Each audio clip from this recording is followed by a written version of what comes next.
Hello friends, welcome to Indian study पर आपका स्वागत है। दोस्तों, आज की इस वीडियो में मैं आप लोगों के लिए यूपी पुलिस कांस्टेबल या यूपी रेडियो ऑपरेटर की आप सभी लोग जानते हैं कि एग्जाम डेट जनवरी 2024 में कंफर्म कर दी गई है कि प्रस्तावित है कि इस सप्ताह तक आपका एग्जाम हो जाएगा।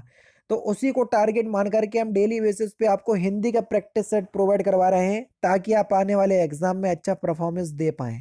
तो टाइम को ना वेस्ट करते हुए हम पहले क्वेश्चंस की तरफ बढ़ते हैं कि हिंदी भाषा की कितनी विख्यात बोलियां हैं। बढ़िया क्वेश्चंस, जल्दी से बताइए।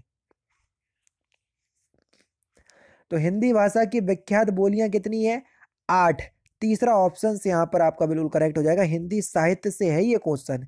हिंदी भाषा का प्रथम प्रमाणिक ग्रंथ कौन सा है? ये भी बढ़िया क्वेश्चन है।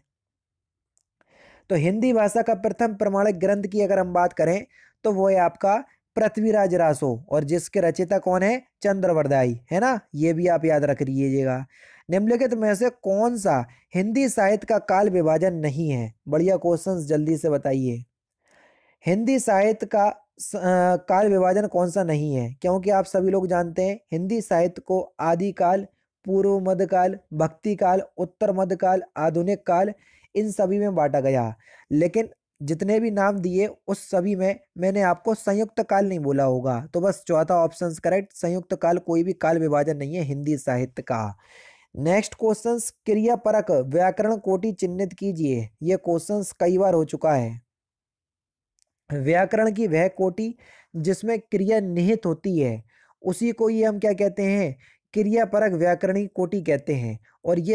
और ऐसा कौन सा टॉपिक है जिसमें क्रिया निहित होती है? तो वह आपकी कारक, यानी कि पहला ऑप्शन से यहाँ पर आपका बिल्कुल करेक्ट हो जाएगा। चूड़ी अच्छी थी, मैं आपको बताना है थी कौन सी क्रिया है। बढ़िया क्वेश्चन है सर, जल्दी से बताइए। तो थी कौन सी क्रिया है? तो आपका अगर हम सही आंसर बात करें कि चूड़ी अच्छी थी में थी जो है वो आपका योजक क्रिया में जाएगी, यानी कि पहला ऑप्शन से यहाँ पर आपका बिल्कुल करेक्ट। नेक्स्ट क्वेश्चन, मूल अकर्मक धातुओं के साथ प्रत्यय जोड़कर बनाई गई क्रिया धातुएं क्या कहलाती हैं? जल्दी से बताइए। तो उनको हम क्या कहते हैं सर? साधित सकर्मक धातु। तीसरा ऑप्शन करेक्ट हो जाएगा। जुगवसा का स्थायी भाव किस रस से संबंधित है? यानी कि जुगवसा किस रस का स्थायी भाव है? जल्दी से बताओ। तो यह भीभत्स रस का स्थायी भाव है जुगवसा। तीसरा ऑप्शन करेक्ट। निम्नलिखित में से कौन सा छंद का प्रकार नहीं है? जल्दी से बताओ। छंद 3 प्रकार के होते हैं, मुख्यतः 2 प्रकार के होते हैं, मात्रिक छंद और वर्णलिक छंद। और कुल अगर छंद के प्रकार की बात करें तो तीसरा जुड़ जाता है जिसको बोलते हैं मुक्तक छंद। तो उसमें चौपाई छंद, सोटा छंद, दोहा छंद, ये सभी के सभी मात्रिक छंद के उदाहरण हैं। लेकिन दृष्टांत जो है ये एक अलंकार का उदाहरण है, तो ये आपका छंद नहीं है। तो बस पहला ही ऑप्शन करेक्ट। नेक्स्ट क्वेश्चन देखो, कल वाला क्वेश्चन रिपीटेड है ये कि दीर्घ संधि, गुण संधि, वृद्धि संधि, यण संधि व अयादि संधि किस मूल वेद के अंतर्गत आती हैं? ये आपसे पूछा गया है। चूंकि आप सभी लोग जानते हैं कि संधि 3 प्रकार की होती हैं, स्वर संधि, व्यंजन संधि और विसर्ग संधि। और अगर हम बात करें स्वर संधि की, और स्वर संधि के 5 वेद होते हैं, उन 5 वेद का नाम यही है: दीर्घ संधि, गुण संधि, वृद्धि संधि, यण संधि और अयादि संधि। तो ये सभी के सभी किसके वेद हैं? स्वर संधि के। तो दूसरा ऑप्शन बिल्कुल करेक्ट हो जाएगा। क्वेश्चन नंबर 49 और 50 में आपको बताना है समास विग्रह, या समास बताना है कौन सा समास है। पद भ्रष्ट, पद भ्रष्ट का समास विग्रह करोगे तो क्या हो जाएगा? पथ से भ्रष्ट, वही तो होगा। तो पथ भ्रष्ट का समास विग्रह होगा पथ से भ्रष्ट, तो से कारक चिन्ह आ रहा। और जहां पर कारक चिन्ह आ जाए तो वहां पर आपका कौन सा समास हो जाता है सर? जल्दी से बताइए। तो वहां पर आपका तत्पुरुष समास होगा, यानी कि इस क्वेश्चन का कौन सा? तीसरा ऑप्शन से यहाँ पर आपका बिल्कुल करेक्ट होगा। अष्टाध्यायी में कौन सा समास है? अष्टाध्यायी यानी कि 8 अध्यायों का समूह, यानी कि पहला पद संख्यावाची है, और जिसमें पहला पद संख्यावाची होता है वो कौन सा समास होता है? तो सही आंसर हो जाएगा आपका दिग्गु समास। दूसरा option correct. Next question, Sumitra Nandan Pant को किस कृति पर ज्ञानपीठ पुरस्कार मिला? बढ़िया क्वेश्चन, जल्दी से बताइए।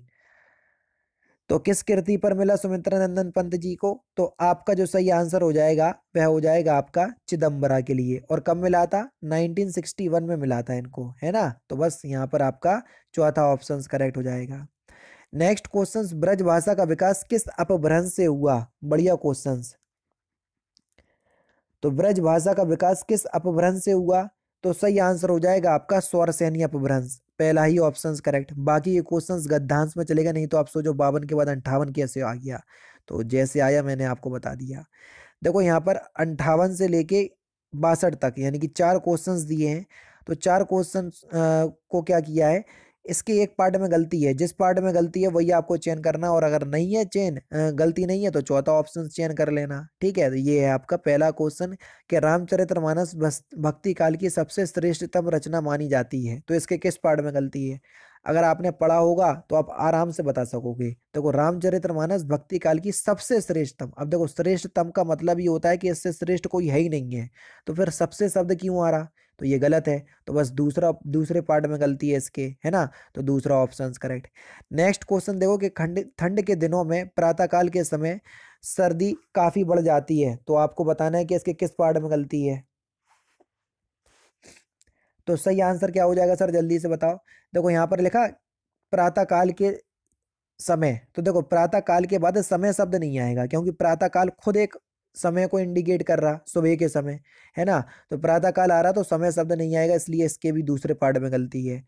क्वेश्चन नंबर 60 देखो कि जब मोहन सभा स्थल पर पहुंचा तब सभा विसर्जन हो चुकी थी, तो आपको बताना है कि इसके किस पार्ट में गलती है।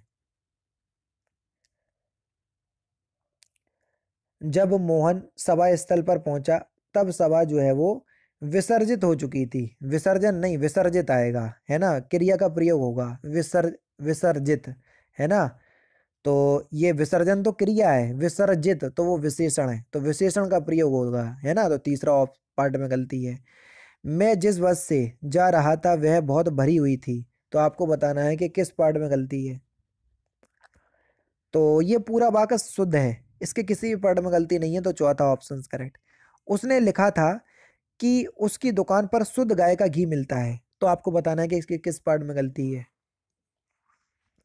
तो उसने लिखा था कि उसकी दुकान पर शुद्ध गाय का घी बिकता है ना, शुद्ध गाय का घी नहीं, गाय का शुद्ध घी, तो इसके बी पार्ट में गलती है, दूसरा ऑप्शन करेक्ट। यहाँ पर देखो आपको समानार्थक वाक्यांशों के लिए बताना है कि पत्थर को जोंक नहीं लगती, इसका सही अर्थ क्या है, इस लोकोक्ति का सही अर्थ क्या है? पत्थर को जोंक नहीं लगती, तो सही आंसर हो जाएगा आपका हटी, यानी कि निर्मम पर कोई प्रभाव नहीं होता, चौथा ऑप्शन करेक्ट। नेक्स्ट क्वेश्चन देखो विहंगम दृष्टि, इस लोकोक्ति का सही अर्थ क्या है? तो सही आंसर हो जाएगा आपका सरसरी नजर, चौथा ऑप्शन करेक्ट। वाणी औचित्य शब्द का संधि रूप क्या होगा? वाणी प्लस औचित्य का संधि रूप क्या होगा? तो सही आंसर हो जाएगा आपका वाणियोचित्त, यानी कि पहला ऑप्शन करेक्ट, और यहाँ पर यण संधि होगी। अनवीक्षण का सही संधि विच्छेद क्या होगा, ये आपसे पूछा गया सर, जल्दी से बताइए। अनवीक्षण का सही संधि विच्छेद, तो सही आंसर हो जाएगा अनु प्लस इक्षण, यानी कि पहला ऑप्शन यहाँ पर आपका बिल्कुल करेक्ट हो जाएगा, यहाँ पर भी यण संधि होगी। शीत ऋतु का संधि विच्छेद क्या होगा सर, जल्दी से बताओ। तो शीत प्लस ऋतु, यानी कि तीसरा ऑप्शन करेक्ट, और यहाँ पर कौन सी संधि होगी? गुण संधि, तीसरा ऑप्शन करेक्ट। समाचार पत्रों में यहाँ पर देखो सही रूप में अरेंज करना है, यहाँ पर क्वेश्चन नंबर 70 में आपको बताना है। पहला वाक्य तो ये है, उसके बाद कौन सा सेंटेंस आएगा, फिर कौन सा, फिर कौन सा, उसके इसी तरीके से आपको जो है वो अरेंज करना है।